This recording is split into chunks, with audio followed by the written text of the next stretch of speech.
Wow. And we're live. Andy Frasco's World Saving Podcast. I'm Andy Frasco. How's our heads? How's our minds? Are we staying out of trouble? Hearts. How's our hearts? I feel way better than last week. Yeah? Why is that? I don't know. I think I learned a lot about myself through that relationship therapist who we're going to be posting next week.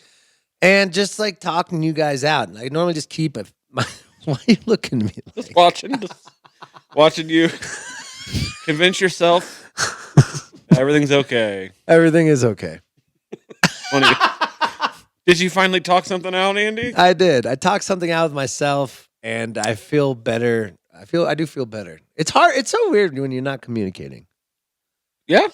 I don't know. You don't communicate at all. I don't have anything to communicate to you. What about people. the Julia? How's your relationship even like fucking sick? It's good.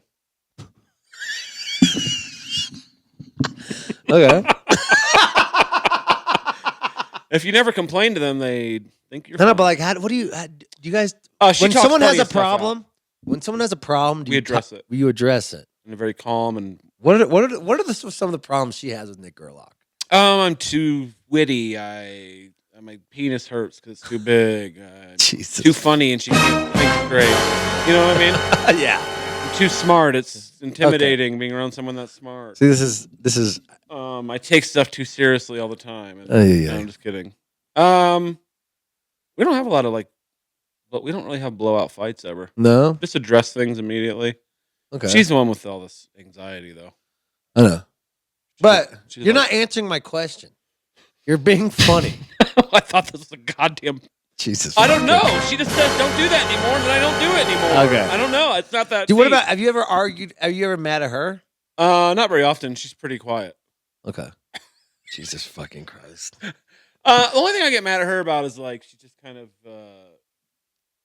We got Mike Campbell on the fucking podcast. No, I'm going to today. finish my thought. All right, I'm just cool. trying to get there. Yeah, you kind of sprung that on me. She's kind of OCD, so she kind of gets obsessed with things. Uh-huh. It gets annoying when she keeps bringing something up, Ah. like her thing of the day. Okay. Whatever she's in. So this She's is not that annoying of a person. I don't know. Maybe anxiety. I think we just have a good relationship. Yeah. Okay. Well, I feel way better. We're very good at addressing. We're just good at addressing problems. Some problems never get fixed, and you just live with it. Too. Yeah.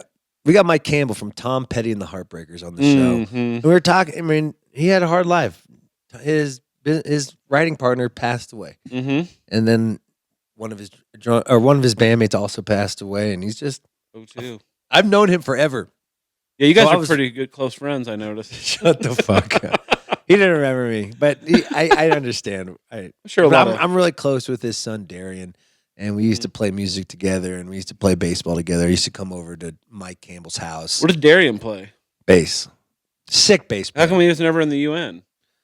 Too young. I didn't even know the UN was going to exist back then. Oh, fair. Oh, yeah. Okay. And also, was like an emo kid, and he was like a metal kid. This is before you. Yeah. Okay. But I used to love going to Mike Campbell's house, just fucking going to the trophy games, and then seeing him and Tom just hanging out, chilling. You saw Tom? Yeah.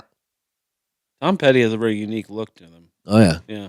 But I tell you this, I was always wondering why my dad would show up to the fucking trophy party. Why is my dad? He didn't go to one game all year. He hasn't been to one. What was He it? went to Baseball games. He went to games. or soccer? Soccer. Not But baseball. we were on the same baseball team too. What position did you play in baseball? Catcher.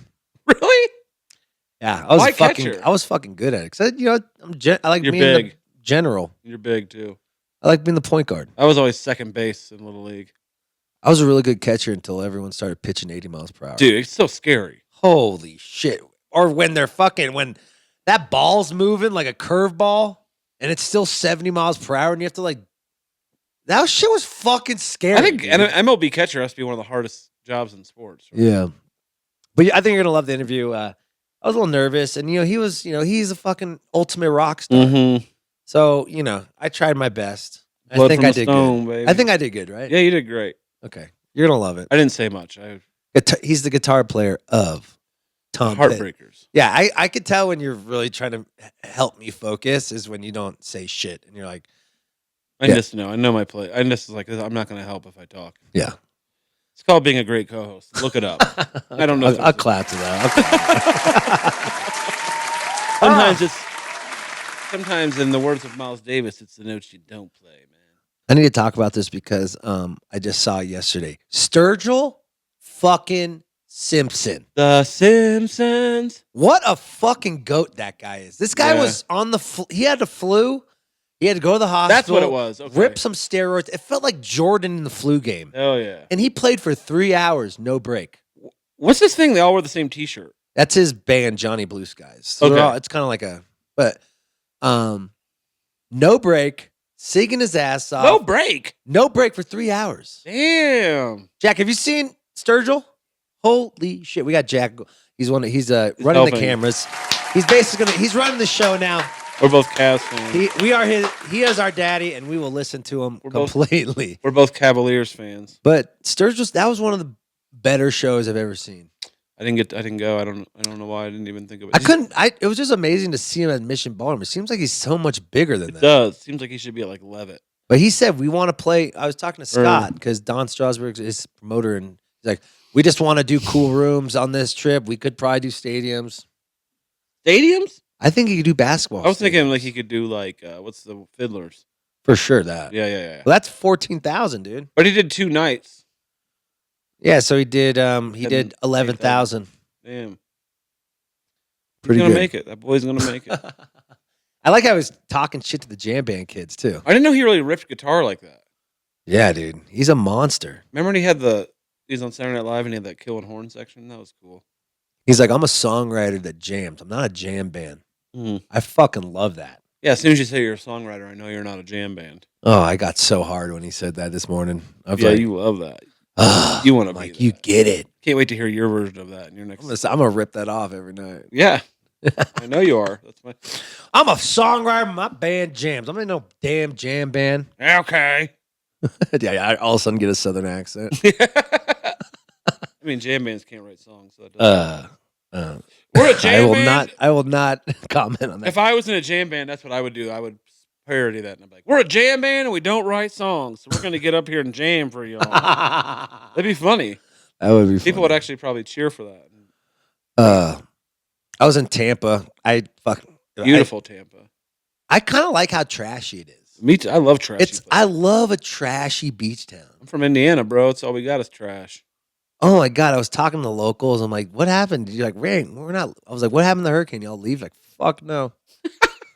Would they stay in? Where are we supposed to go? Gainesville? Yeah. It's like I will not hang out with my mother. And the Tampa Bay Rays are playing in like a AAA stadium now? Dude, sick. I drove past that. It's right across the street from the Buccaneers Stadium. It looks awesome. I would love to see a pro team in a minor league. People are saying like it's like really been cool, a cool vibe. Because they like, hear the whole crowd talking shit and stuff like that. But the A's one looks bad. But the Tampa Bay one looks cool. Also, the A's one is for a dumb reason. Right. Tampa Bay has a good reason. So I've been doing this thing where I just stay in the towns for a couple extra days. Just hang out? I saw you were playing some weird show. I got asked to do a private party. Little Stranger, their fan base is very culty, and it's kind of awesome. It's like real. I don't know, man. They're just, they play a lot of the same songs, and their fans will come out to every single show. That reggae scene, huh? Oh my god, it's they're unbelievable. They're a reggae band, so I mean they're a really good band, but that was really pretty good reggae crazy. Band. They're not reggae. They get so pissed when I know. say that. They're not reggae. But their whole fan base is reggae. I'm sorry, they are kind of a reggae band. They're not reggae. I mean, I guess they're not like the John Wailers. gets so pissed when I say they're that. not the Wailers, but everybody that goes to your, I mean, come on, do the math. Yeah. You're something. I will not comment on that as well. I'm commenting on it. You're kind of a reggae man, John. It's fine. You're making money. Shut up. Well, I mean, they're successful. Who gives a shit what people call you? True. That's true. Who gives a fuck? God, you've been just fucking speaking truth knowledge the last fucking 8 days. Unbelievable. Who gives a shit? If you want to buy tickets, you can call me Polka. I don't give a heck. You know what I mean? I don't give a heck. Yeah. Speaking of coming to see me, May 2nd at Cervantes, I'm opening for Victor Wooten again. Go see him. Speaking of come to see me, I am playing Copper Mountain April 25th. Oh, really? And then we're doing Goose. They've been asking me to promote the show. So. Mexico. Viva El Gonzo in Cabo San Lucas. Woo! Come on out. This is the type of Mexico or travel show where you don't need to pay for the all-inclusive resort.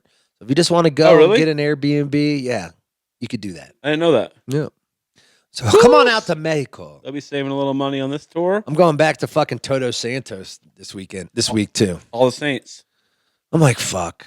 Oh, This is the problem. Okay. I have to go to Mexico. Shut the all fuck time. up. Shut the fuck up. No. Let me say something. Nope. Okay. So no, it's more of like I don't have a control valve. Mm-hmm. Even in Tampa, when I was like, oh, I'm going to go for 2 days, I'm going to hang out in the airport hotel, and I party and do drugs with the band.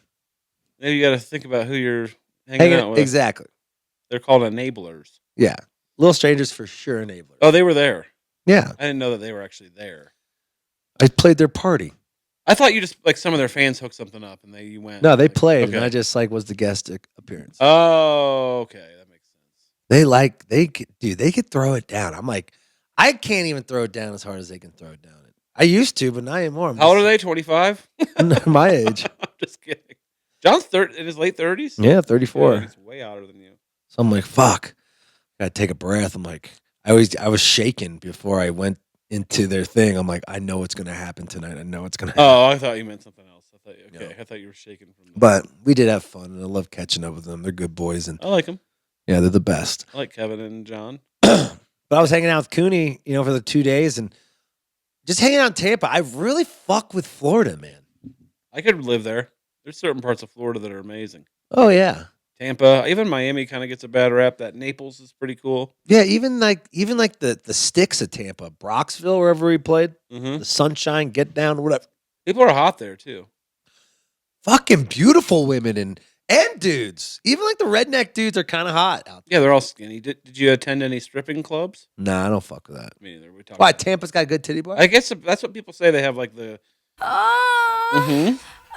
People are saying that Tampa Bay has like a different strip club. It's like more like everybody goes. Oh, cool. Like the last thing. It's like a vibe. Yeah, I think it's like the last call. Yeah, kind of. I think it's like the equivalent of going to like the Alley Cat in Indianapolis. That's cool. Yeah. Speaking of that, this is this endorsement. Speaking of titty bars, this endorsement is by volume.com. Grab your subscription. Andy Frasco and the UN subscription model, only Frasco.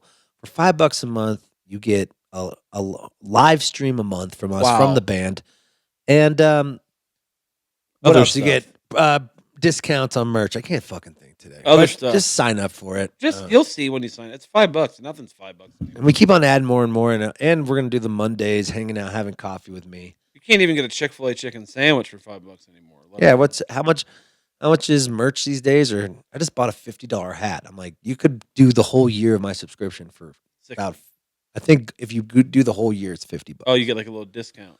Yeah, so it's $50 a year. Ooh, you get to go see us. You don't have to fucking travel. You could just see us from your couch if you want to. And head over there. It's for a good cause.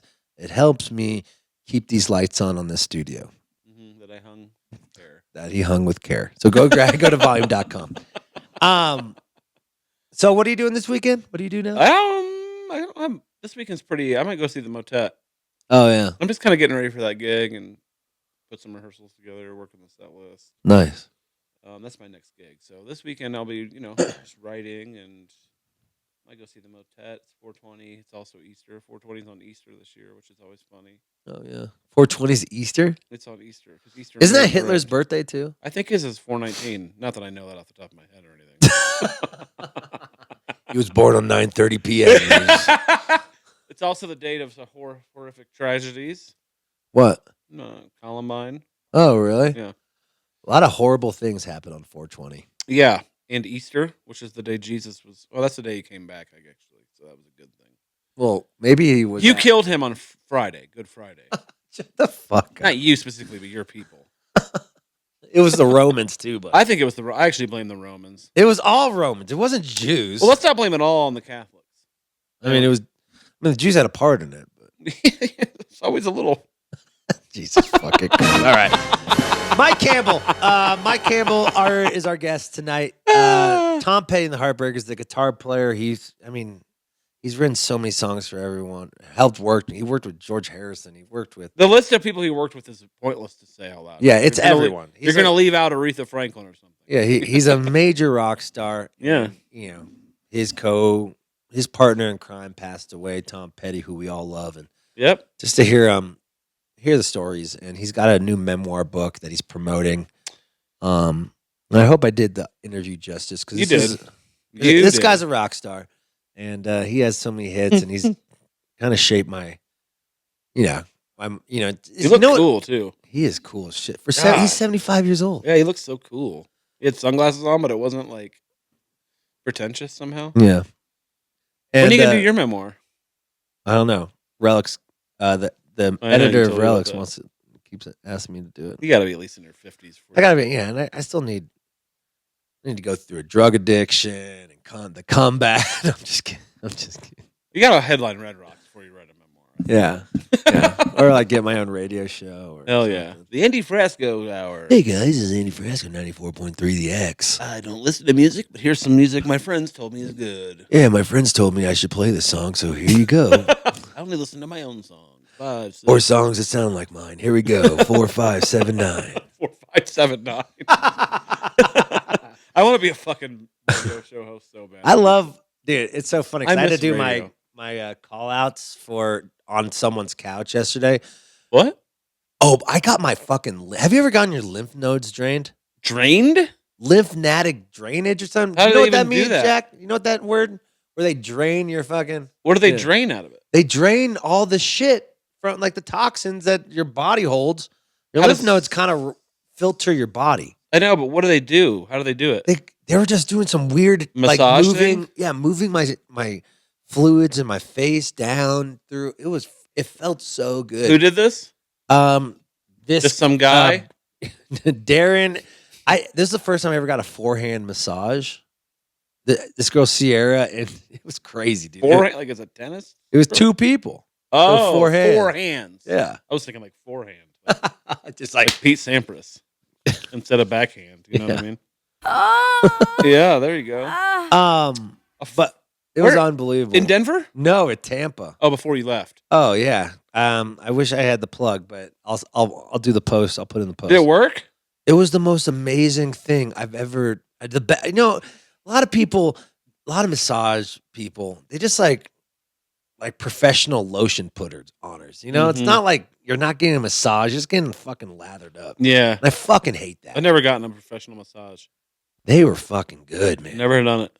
You should get one. I think you'd like it. I don't know. Actually, you wouldn't like it. I don't like people touching on me like that. You have to like kind of get naked in front of them. I know you're so insecure about that shit. Yeah, I don't really like taking my shirt off in public. No, I've never seen you without a shirt on ever. I've never seen you with short. I don't own shorts. Or just short shirt. I wear short sleeve shirts sometimes. I have great forearms. Okay. Enjoy. I don't own a pair of shorts.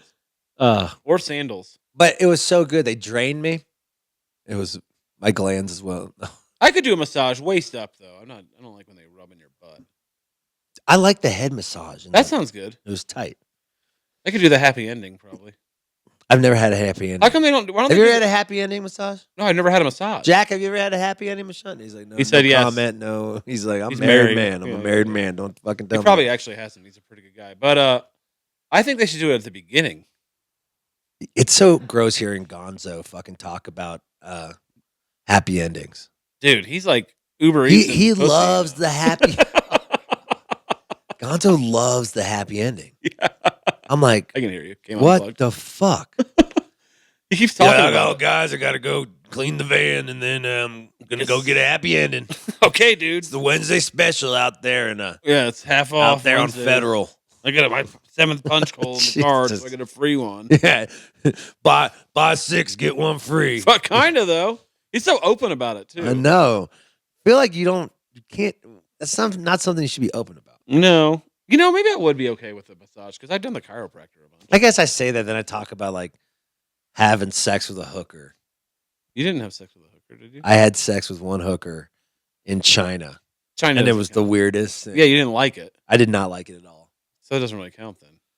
It was the weirdest thing ever. Also, other countries, stuff that happens in other countries doesn't count. I thought that's like the cool place to do it.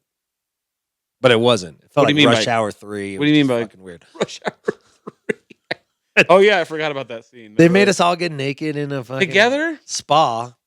Oh, yeah, you've told me this. And then, I'm just naked with a couple of my homies, and I'm just seeing how big all their dicks are, and they're just their dicks are just like swimming in the water like an anaconda. And it's just like it looked like like a berry. You really have that small of a dick? It grows. Well, everybody's dick grows. Not my band's. Those things are if it's growing that big, maybe it is. That's how the human body works. You can't have it all. You can't have it all. Yeah, or any apparently. But it was just a weird experience. Like they pulled out a tape. I don't like the part where you're tickling my asshole and shit. Like people in other countries are way too comfortable being naked together. Yeah, stupid. Be American. Yeah, every time I'm in a sauna in like Germany, yeah, they don't care. They're very like they're hot. They're uncircumcised hogs, and they're just like don't shave anything. They're just out there like dude. They're very very comfortable. Very comfortable. I'm out there in my boxers, just looking at a wall, not looking at them. They're trying to talk to me like, "So how's America?" I'm like, please. Fine. Apparently, Have you seen that scene in Bruno? You watch Bruno? I love that shit. Yeah, where the dick is spinning and it points at the camera and the dick mouth goes, Bruno! Yeah. That's what I felt like it was in a sauna. I wonder why Americans are so uncomfortable. Well, because we come from We're prudes. We come from Puritans. It is a nation founded by Puritans, but they kind of had a point. We don't need to see how they But even like how they're like banning porn in all these different states. All the red states, yeah. It's fucking crazy. You gotta like put your ID in now to masturbate. Yeah. I told you about the OnlyFans thing, right? When I was like in Florida. Do you know about this? Did I tell you this? Mm-hmm. Like, well, all right, we'll cut this if I have to. I was like in fucking Arkansas, and they're like, you have to show your ID to watch porn. Yeah. So I'm like, I'm not fucking putting my ID in a fucking system so they know what I'm jacking off. No, that's too much data. Yeah. So I went to OnlyFans my first time, and just like I didn't realize if you subscribe for monthly. Mm-hmm. And I just beat off once, forgot about it. Mm-hmm. 3 months later, my business manager, I think you did mention this, said, "Hey Andy, you have did you realize you have $750 in OnlyFans.com?" Oh, because you thought you were just buying like a one-time thing. But I bet $750 on a band account. Subscribed to like probably 15 of them. 100%. And then they're just recurring. I wonder how much money they make off people just forgetting about this. 100%. Like HBO Max. Yeah. They just have all these people that don't even use it. That are exactly. Money off of it. It was such an embarrassing talk. It is kind of like the most ethical porn, though. OnlyFans. Yeah, I guess. It's not owned by some weird guy. I feel so much better since I've not been beating off. Yeah, they say that about people, but you don't want to never beat off, do you? I mean, I'm just not doing it because I have to go to bed. Like it changed my brain format. Mm-hmm. I'll do it like every now and then. Every 3-4 times a day, whatever. All right, guys, enjoy Mike Campbell. He's gonna love that opening. He's not listening to this. He's definitely not listening. He's like writing songs. Some famous person, Margot Price or something. Yeah. Shout out to Margot. She's actually badass. All right, guys, enjoy Mike Campbell, and we'll catch you next week where you get to find out all about how fucked up my relationship life really is. Mm-hmm. All right, goodbye. And it's bad. It's bad. It's bad. Goodbye. Hey, Mike. Sorry about that. So that's okay. I don't know if you probably won't remember this, but I was one of Darian's close friends in elementary school and middle school. And we were on the same baseball team. And we used to go to your house for all the trophy the trophy games. And I was always wondering I always wonder why my dad wanted to come. Like, oh shit, he's in the Heartbreakers. And me and Darian we've been playing bands together, and I'm in a band. That's like my main career. And I just want to say this is an honor to have a full circle moment with you on this. So thanks for taking your time. Thank you. So I was wondering, the memoir is amazing. So many different things about the relationship you had with Tom, the relationship you had with other people. I first want to talk about what was your relationship like with Bob Dylan? Well, I consider him a friend. I don't know if he considers me a friend, but I don't know if he considers anybody a friend. Yeah, is he a dick or what?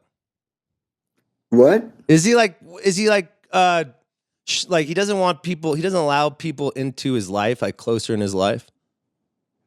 Well, I can't speak for Bob really, but I think he's annoyed with all the attention. and all the expectations people have of him. So he maybe puts up a shield of he doesn't want to get too intimate with people if he doesn't know them, or they're approaching him like he's some kind of god or something. Right. That's my take on it. So what? Tell me about the story about when he came to your house with the Great Dane, like, and had a moment with your dog. I always was curious about that. Like, what was the situation like there? Well, he pulled up in a Cadillac convertible with a Great Dane. And my dog was a Newfoundland that had just in the backyard, had just been in the pool, came running up and jumped into Bob's car all wet. And he was cool with it. He said, dogs. You had a big dog too then. Those are big, those Newfoundlands. Yeah, he was pretty big. Gray Boy was his name. That's cool. A good dog. Why was he coming over? Were you guys riding together? We wanted to try and write some songs, and then first thing he did was ask me if I had any lyrics. You got any guitar I swear licks? to God, I said, well, I was kind of counting on you for that, but it didn't work out. But we did end up writing a song called "Jammin' Me" with Tom. It turned out pretty good. What are the different processes between writing with like Bob Dylan or writing with Tom Petty? I mean, like, you guys are so close. Or maybe a better example, like when you're writing for other people, what's the difference between how you approach songwriting in a session versus like just being with your boy? It's always the same. I don't really write for other people. I write for myself. Mm-hmm. And when I was in the Heartbreakers, I would write sometimes with them in mind, in the back of my mind. But the writing process to me is not about creating boundaries on it. Just, I just write for what pleases me. And then if it turns out someone else likes it, that's a bonus.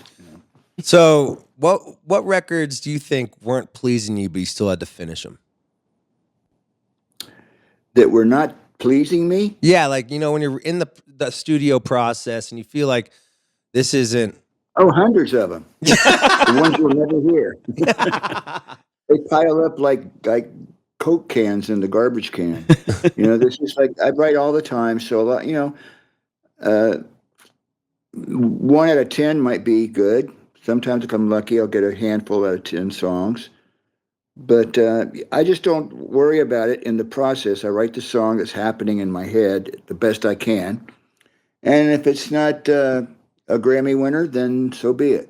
Have any songs you thought were just pieces of shit that actually became one of the biggest songs for None of my career? songs are pieces of shit. I mean, to be honest with you, none of them are. Some of them are just better than others. Yeah, so that's what I'm thinking. Like in your head, like you're feeling like it's not. This isn't the hit. This isn't the If it hit. feels like that, I don't do it.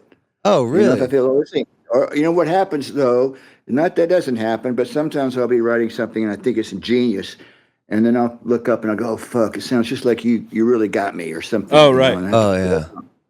I've subliminally copied somebody without realizing it. What do you do? Has any like situations happen like that, or people try to sue you? Well, you throw it out, do something else. Oh, you do that before you put it in. Yeah. There's plenty of other songs to pick from. I don't want to get plagiarized, or be accused of it. Yeah, that brings me to a good segue. Is like, that you talk about like you're down on your luck during Boys of Summer, and then hearing that song on the radio really changed your perspective. What was going on in your life then? Well, I was just overextended with my mortgage, really, basically. We had a couple of tours booked up, and I found this house that my wife loved, and it was a little in range, but just barely. And then the tours got pushed back, and I was a little in dire straits for a minute there. Yeah. And the accountant was saying, well, maybe you should just sell the house and rent for a while. And my wife says, no fucking way. Don't take away a musician's dream. So she stood behind me, and then that happened. It's like a miracle. Like my whole life's been a miracle. Hey, Katie, would you hand me that pipe, please? Well, so talking about that, you've been with your wife before you even got famous. How important is she towards the growth of Mike Campbell? She's huge, and like you said, we met, I was a nobody. She was making more money than I was, and I had very few options I was working with Tom, but it wasn't happening. And I was just a starving musician, and she connected with me anyway without any of that window dressing. So as the years went on, and I became the mega rock star that I am. Yeah, fuck yeah, hell yeah. I mean, it's true. You I are. knew that she saw me as the little boy that she met, and so that's very valuable. Was there any moments in what was the hardest part of like what were the years where it's like you thought you were gonna lose her? Well, the hardest part was early on when the Heartbreakers started touring. Mm-hmm. We went to Europe several times. We'd be gone for 6-8 weeks. Yeah. And she'd be home with the baby, and that was really hard on her and me, but mostly on her.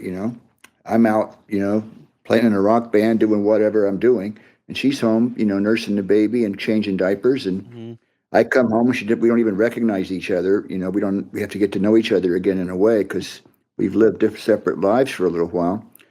And I give her credit for sticking with me through all those years. It was tough. And then, of course, later on, when I had some money, she would always come with me. She still comes with me now. Oh, that's cool. Oh, that's great. It's I've been in the band not as long as you, but I've been doing 250 shows a year. Nobody's been in a long band as me, except maybe Keith Richards. That's true. What advice can you give me about turning it off? When we're so addicted to this idea of moving and moving and moving, when we get home, is it hard for you to transition back into that other type of life? Or what advice can you give someone like me who's been on the road 10 months a year and I have to turn it off or I'm not going to make it? Well, be true to yourself, remember what's important, what's really important. Music, the music lifestyle on the road and all that can be an illusion, that everything is 4-star hotels and people screaming your name and yelling at you and traveling and you can lose track of, what's really important, which is love and family and your own, mental health. You need to, if you were asking for advice, I would say if you're traveling that much, be careful to stay healthy, get lots of sleep, read a lot, eat well, and stay in touch with the people back home. Yeah. You ever get into hard drugs? No. I did some blow, and some speed in the 80s. I never did heroin, except, once we all smoked it once with Howie. Yeah. And we cut the song Spike. We're all on heroin on that song. Really? But just smoking it, I didn't.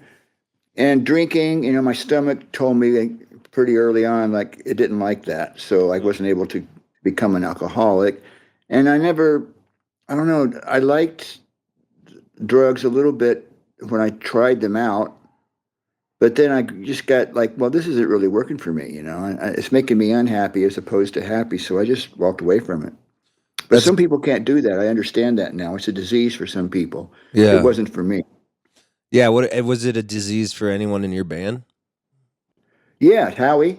Yeah. For sure, he died. Yeah. How hard was that? And I didn't understand it at the time. I was angry with him. Like, get your shit together. We got stuff to do. And he was all out of it. And now I understand it because I've been through Al-Anon and this and that. And I understand that it's a disease. It's not just necessarily a choice for some people. So right. I wish I'd have been more sensitive to him at the time. Yeah. But it is what it is. Yeah. How are you approaching that when you're seeing your best friend kind of just dying? Well, it's hard. You just, if I understood the program, I would have been more supportive of him and I would have got in there and helped him go to meetings and sat and talked with him. But at the time I was just mad at him. Like, you're wasted, we're giving you a great gig here and you're fucking things up. What's wrong with you? Right. I didn't get it. I was arrogant about it and I slightly regret that, but it's his problem, He had to deal with it. We took the band, sent him to rehab several times. We tried to support him, but he was on a mission, and there he went. Right, and like sad. And we forget that it's a disease. Like some of us don't have that, don't have that in us. But I see it with a lot. We see people on the road. My question is, who was the band leader to slap him into sense, or were you all just? Was it kind of like democratic thing, the Heartbreakers, or was Tom like? Oh no, Tom was the leader of the band, Yeah, but it was a benevolent democracy or benevolent. No, that's correct. Yeah. Whatever. Anyway, Yeah, you got it Tom the was first leader of the band, and we all tried to talk to him, but we didn't have the tools or skills to help him properly. Really. Yeah. We did send him to rehab, like I said, and you know, it's tough. I just didn't understand it. I wasn't able to really. I couldn't have saved him. He was on a death wish. You know, he was going down that path, no matter what I said. What do you see in signs of that you couldn't save him? Like, what was he doing throughout the last couple years that you're like, oh, this? Well, he said to me once. He said, you know, both my parents died in their 40s, and I'm not going to live past my 40s. So he had this thing in his head. Oh. Yeah. And he got sucked into the hard heroin, and his teeth started falling out. His face started, you know, drooping, and his bottom lip was like, ugh. You know, it was a slow thing, so you didn't notice it overnight. But then after a while, you go like, this guy's not well, you know? Right. And I don't know what you're asking me, but it was just hard. Yeah. Well, I'm asking like, yeah, it's like, cause you know, I've watched band members go through drug problems, and I'm like trying to figure out a way, cause you can't help them. They have to help themselves, but you have to be supportive, right?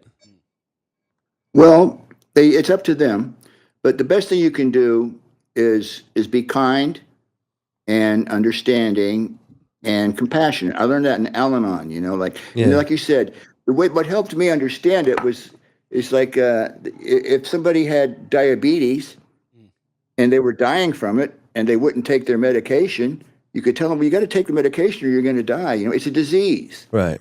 And now I understand that they aren't capable of dealing with it because they're sick. Right. And I'm not a doctor. I could be a friend, but you know, it's like the guys, whoever it is, guy, girl, they got to hit the bottom and then realize, like, you know, it's up to me to pick myself up or go down the hole. Yeah. You ever had any? I don't really want to talk about this that much. Yeah, it's okay. We don't have to. You ever had any near-death experiences? I had, let me think about that. I had two.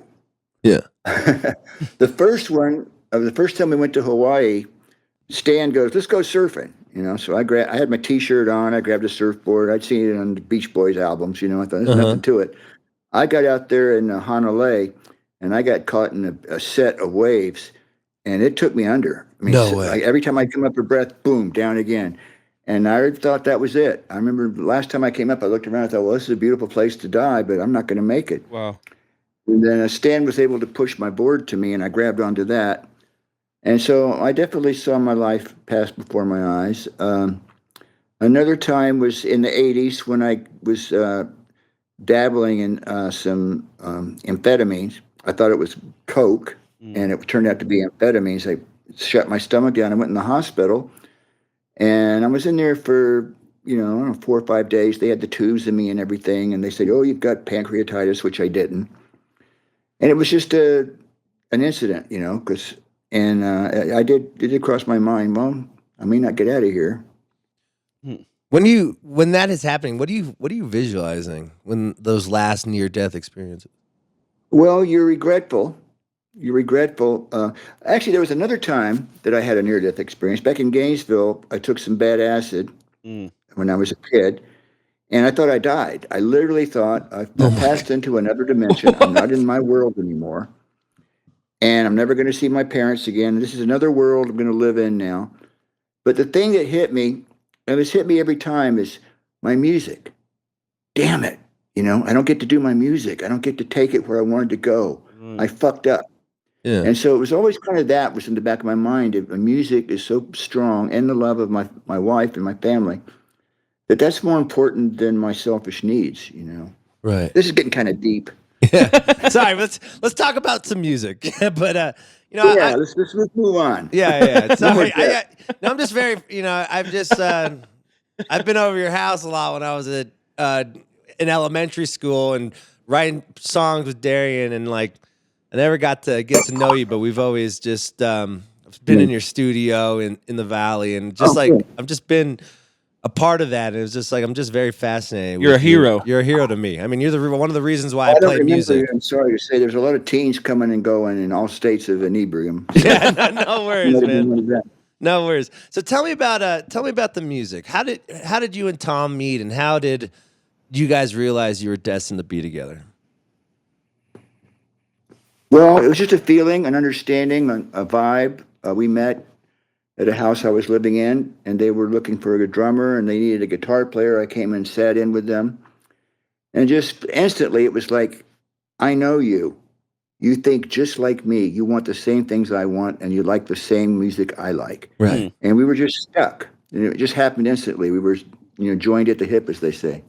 Yeah. What was the first song you guys wrote? You felt like, damn, this is a connection. We got something here. The first song that we ever wrote was, I think, a song called Tough Road to Hoe back in Gainesville, and nothing ever came of it. It was a pretty good song. I wrote some chords, and he wrote the words to it. Without that girl, it's a tough road to hoe. That was the punchline. Oh, I love that. The tough road to hoe, that's a Southern colloquialism, is that the word? Mm-hmm. And phrase. Yeah. Yeah. And that was something, we started dabbling with songwriting. He was already writing songs on his own, and I was just kind of making up chords. I didn't have concept of lyrics or anything yet. And I think we both saw in each other, this guy can make me better. Yeah. This guy can help me go places that I can't go on my own. And you I think want that's to go what to was the same about. place. Yeah. When was the moment you finally thought you were famous? Am I famous? I think you are. I think you're one of the goats. You're man. famous in this podcast. You're one of the goats to us. Famous. God, I never even thought about that. Probably when we played Madison Square Garden after Torpedoes was out and we started playing bigger gigs. I remember going to the sound check at Madison Square Garden and playing Street Fighting Man on the guitar. Yeah. In that room. Oh, wow. I'm okay now. I've made it. Maybe I am good. Yeah, maybe I don't suck. What's the difference between playing arenas? What's your approach on the set playing arenas versus playing like club shows? Well, for the Heartbreakers, it became play the hits, Right. And it kind of narrowed the set down quite a bit for most of the bigger gigs, especially because there's so many people that have paid so much money to come and they want to hear what they want to hear. And you don't want to go out there and drop a bunch of new, like jazz exploration in D on them, Mm-hmm. So we would feel a responsibility to play the hits and those venues. The smaller venues, you can get away with changing the setup a little bit. Right. But it's basically, it can be like 10 people or 300,000 people. You're up there, you're doing your thing. Right. If you can see their faces, that's great. If it's just a mass of humanity, that's a whole other thing. But you're still just playing your song.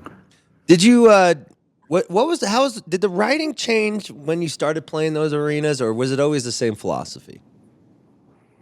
The writing? Yeah, the writing. Like, were you writing for arena big choruses? No. I never did that. I never write for anything. Cool. Except the moment I'm in. Yeah. Mm. I never think that way at all. What about nowadays when you're writing? What's your approach? Same. Yeah. Same approach. I wrote a song this morning just because I felt like it. I wasn't thinking about the Heartbreakers or the Dirty Knobs or Don Henley or anybody. I was just thinking about this thing is coming to me and see what it is. That's the way I write. Yeah. I don't have boundaries. You're one of the reasons why I quit school. I saw Dirty Knobs play at the Baked Potato, and it was one of the greatest experiences because I got to be this close. And the Baked Potato is such a great, small, right? It's a small room. Yeah, it's tiny. Yeah. So why did you want that, Dad? We played a bunch of new songs that we've never played since. We had a bunch of songs we just learned, and we went in and just threw them down. Yeah. So my question is, like, you write for the day, you write for the moment. So how do you pick your favorite 12 for a record? Well, that's a good question. This new record, the Dirty Knobs record, we've just almost finished it. Our fourth record. We went in for 2 weeks. We ended up with 20 great songs. So we're now trying to let go of the ones. We like them all and try to find 10 or 11 that kind of have a flow and an arc to them and say something, and save the other ones for something else. Sometimes the sequencing of a record will help you realize what stays and what goes. Or if you got too many songs in the key of A, you got to put some other stuff in there. Right. That too. What's your philosophy on sequencing? What? What's your philosophy on sequencing? Like song order. Sequencing. Well, sequencing to me is very important. Of course, nowadays it's I guess the lost art because people are all into their quick fix Instagram or whatever or social media. Pick a song here and there. But in my day, I learned to make albums, and I still think of it that way. It's a program, and it has a start, it has a build, it has an arc, like a set, a live set. You start out, you grab them, and you kind of flow around, you peak out, you mellow down a little bit, and you take them out strong. Right. So I look at the sequencing of an album the same as you would think of a set, a live set. Yeah. Yeah, I mean, you're a live band, and so but also you're a fucking record band. Yeah, they're kind of just good at everything. Huh? Mike, you are the GOAT. So what was the first record? What's your favorite record of the Heartbreaker experience? First one. Why? Because it was that moment of discovery. We were struggling. We didn't know what we were. We didn't know if people would like us. And we didn't know how we were going to sound. And on that first record, especially like on songs like American Girl and Breakdown, well, American Girl was the one where I just thought, this is our sound. We hit on a harmonic between the guitars and a vibe and a character in the singing and an exuberance. And we discovered it right then, like, this is us. Nobody else can do this quite like we can do it. Right. And so when I hear that record, I hear that kinetic discovery in it. Later on, it became more refined art, so to speak. But that has like a kinetic fizzle to it, that's exciting. Like these young guys are just figuring it out as we're hearing it, Yeah. Yeah. What's the difference between working with the Heartbreakers and working with like George Harrison? Oh, well, it's very similar. It's a high bar, strong songs, striving for perfection. I guess that's the only way I can answer that. What was George like? George is great. George was one of the nicest people I ever met. He liked me for some reason. We got along really well. And we played guitar a lot together. We talked a lot together, and he was very kind to me and a big hero of mine. And I miss him terribly. Yeah. A lot of death in your life. How you approach that? Well, you just hang on. I'm at the age now where every other week my wife goes, so-and-so just died. I say, well, it's closing in on us now, Yeah. Yeah, what's your take? Death is just, it's a process. I mean, one way to deal with, that I found that helped me deal with losing friends is my pets. I've had many dogs over my life.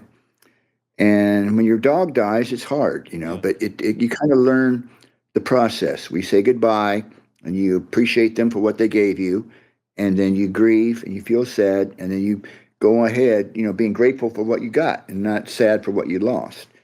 So that's the way I try to look at it, hope and redemption. Yeah. What's your fascination with animal rescue? Well, my wife, I just love animals. My wife and I were brought together through an animal, and we've always had pets. We have, 4 dogs, 25 chickens, 2 pigs, a turkey. We have 2 goats in Hawaii. I just love animals. They don't judge you. And they have a lot of love, and they teach you a lot about yourself, about how to be kind and stuff. And my wife started a business many years ago called Bow Wow Bungalow. She sold it now. But her partner was involved in animal rescue, and they became friends. And so we now help them. It's called the Tassie Fund. We help them when we can with fundraising and this and that. And what that does is it helps dogs that need surgery and the people can't afford it, or we try to place dogs. I'm not hands-on involved. I'm kind of like a distant supporter, but they try to connect dogs with soldiers with PTSD that need support. These dogs are great support. They just give you unconditional love, and they can help you through grief and stress and things like that. So that's what that's about. Has how do you approach like loving an animal and loving your family? Is it the same approach? Well, I guess love is love. Yeah. It won't fade away. I asked that. There you go. I asked that because, like, how hard was it to raise kids while being on the road so much? That's hard. I mean, it was hard. I was away from them. I would come back and they were, 6 inches taller and Different person. reading books and shit. Last time I saw them, they were in diapers. Yeah. And I had to get to know them again in the early days. But later on, I as you saw with Darian, I used to go to a lot of games with the kids, support the girls in their ballet and their this and that. I mean, I went to tons of baseball games with my daughter, softball, and Darian through the Mid Valley League, and then over at Crespi. He was on a team there. West Hills baseball too. West Lake, yeah. So, what was your question? My question is like, it's like I'm afraid to have kids. I'm year 15. I feel like it'll heal me, and Center I'm you just like maybe? I'm afraid to have a commitment because I don't want it to ruin my my career. I've just some advice on how important family is to help you settle down. Well, the old wise one here will tell you. The right relationship and the right family people will enrich your career. Right. And they will pull you away from when you're sucking up on your own ass with your career. They'll pull you back to some love and reality and perception and perspective, and it will enrich your art. Yeah. That's my 2 takes on it. Love is love, and there's nothing better. Yeah. And love of a dog, wife, your children. And having children is scary. I was scared to death too, but it's in a way, it's kind of a leap of faith.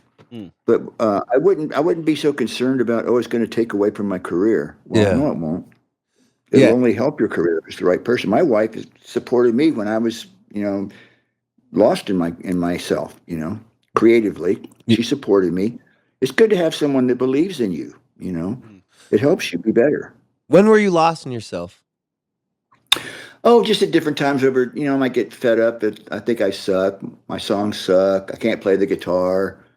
I'm a loser. And she would just go, shut up. You're good. You're good. Just Mike Campbell keep feels working. Dude, I feel way better about myself. If Mike Campbell thinks he's a loser. Exactly. It's called the tortured artist effect. Yeah. Right. Was Tom like that? I think all artists are. Yeah. Yeah, I'm sure. We all have our insecurities and doubt. And you put your art out and it's judged by people. Either they like it or they don't like it. And if they don't like it, you feel like shit. And if they like it, you feel like the king of the world. So you're kind of like, read them and weep. How did Tom take success? Well, I don't know. You'd have to ask him. That's I true. never asked him, how you're taking success, Tom. Yeah. He did pretty well. He was a strong guy, but, he didn't like all the attention. He didn't like the loss of anonymity. He didn't like, trying to go somewhere and having a bunch of people want to talk to him or tell him how great he was. He got sick of that. Yeah. What about you? What about you? He was happy to be successful. I mean, success is fun. Yeah, it is. And the money doesn't hurt either. It's nice to hear someone actually say that. Yeah. What about you? How you like success? I love it. Yeah. Well, I'm lucky because I'm not like Tom. I'm not a visual magnet. Tom would just because of the way he looked and his aura, he would attract people that were starstruck. I don't get that. I'm kind of the side man kind of thing. I'm in the back. I get people come up to me when I'm on tour and they're really sweet and nice, but they don't hassle me, and I don't get bothered by it. So it's very enjoyable for me. Yeah. I know we don't have much time, so I'm really curious about this Mick Jagger knocking on your door story. What happened? Well, Rick Rubin was doing a record with Mick, and Mick was looking for songs, and Rick had heard this demo of mine, which eventually became You Wreck Me. Oh, my God. That Tom had passed on. And my mom was out here in California at my house that week, and there's a knock at the door, and there's Rick Rubin and Mick Jagger. And my mom was like, "Oh, Stick Jug." And he was very gracious to her. And we came into the studio. They put the track on, just the music, and he jumped up and started doing the whole thing, Right. And I thought, oh, he digs it. He did dig it, but then nothing came of it. So he said, he can't. He told me he couldn't write unless he can dance to it. So he jumped up out of the chair and was moving around. It was pretty exciting. I like those guys. Yeah. How did you have a close relationship with Mick after that, or? Well, no, I don't have a relationship with him at all. Oh yeah, that was just I a met one him time. twice. I met him at rehearsal in New York once, and then I met him at my house that day. I haven't, I'm not a social person, and I don't think he misses my friendship.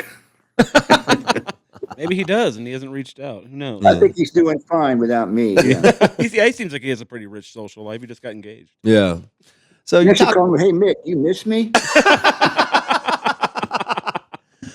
I think I'll know how that's going to go. Yeah. Who is this? Let's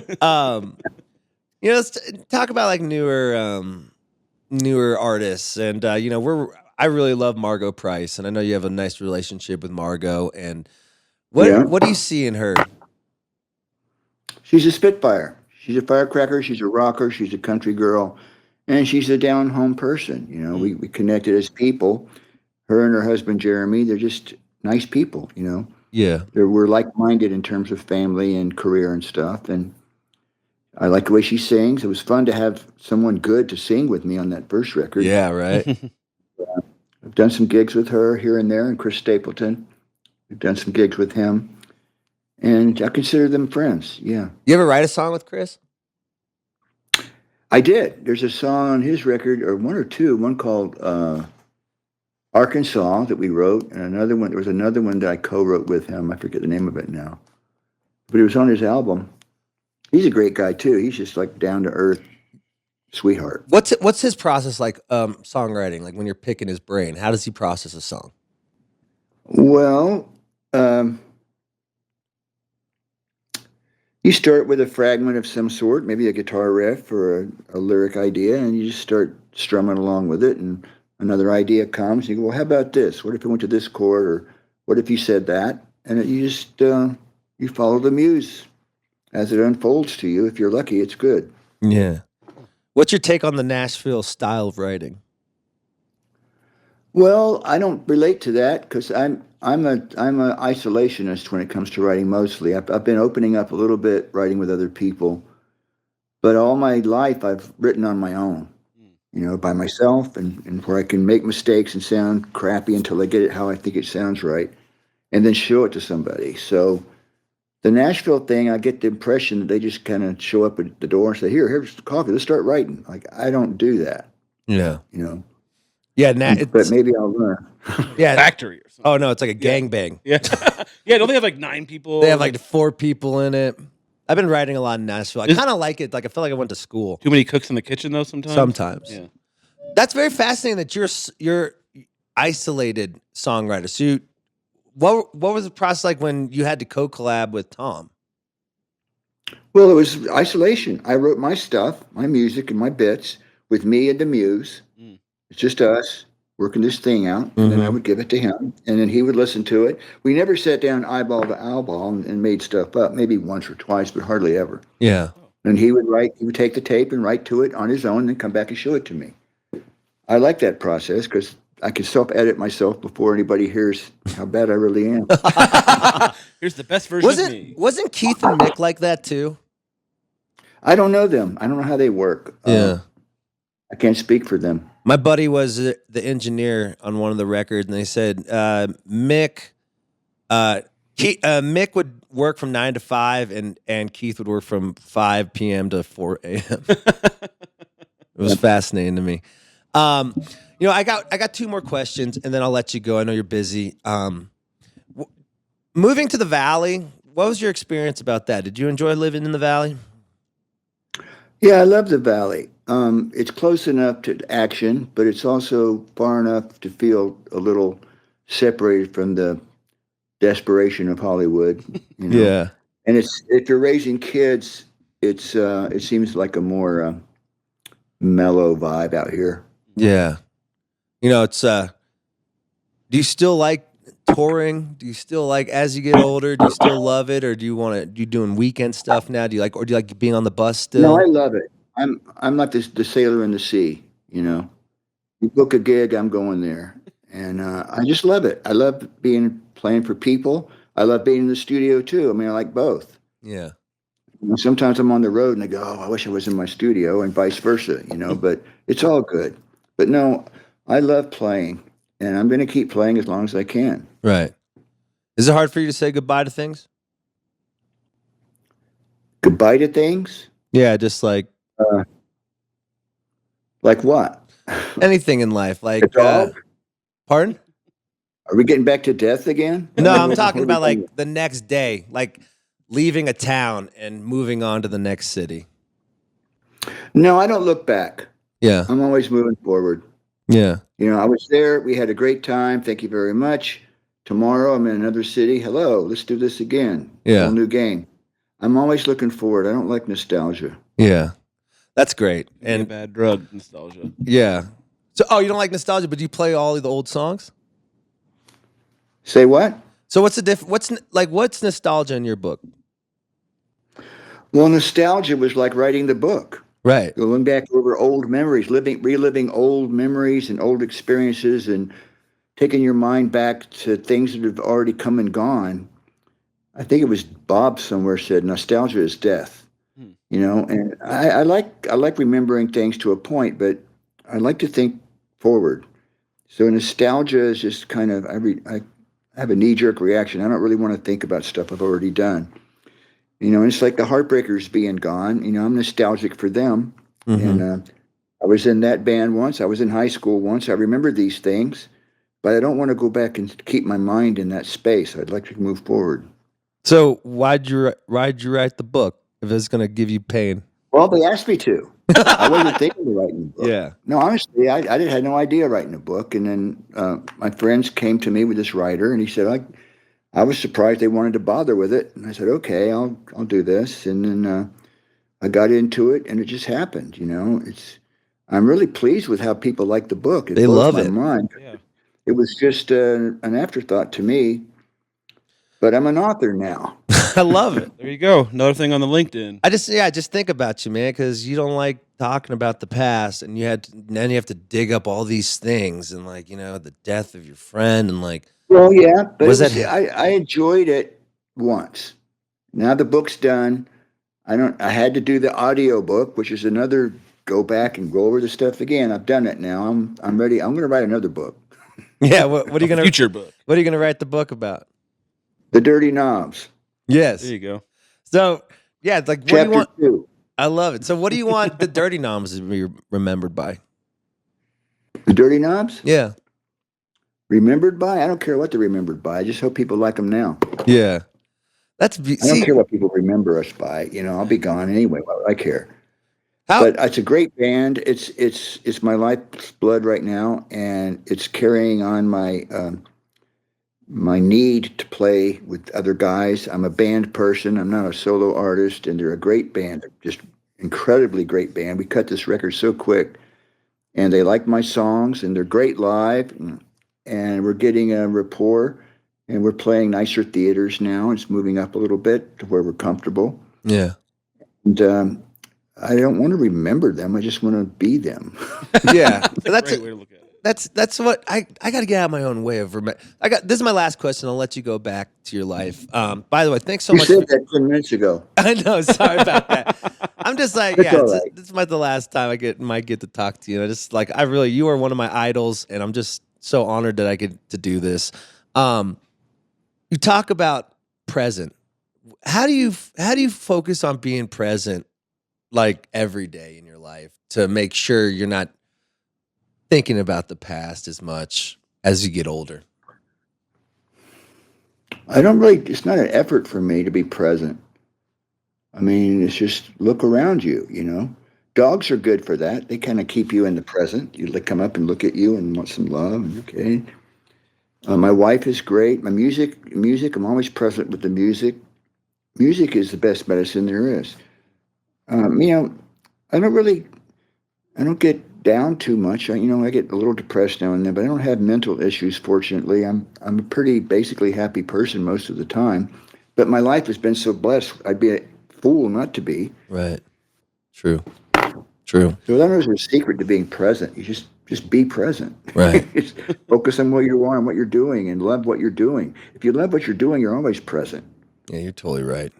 We'll leave with that. Thanks so much, Mike Campbell. Okay, thank you, guys. Thanks for the guidance, and keep being that great light to all of us younger musicians. Thank you. Thank you. Good luck to you. Thank you. Have a good one. Bye.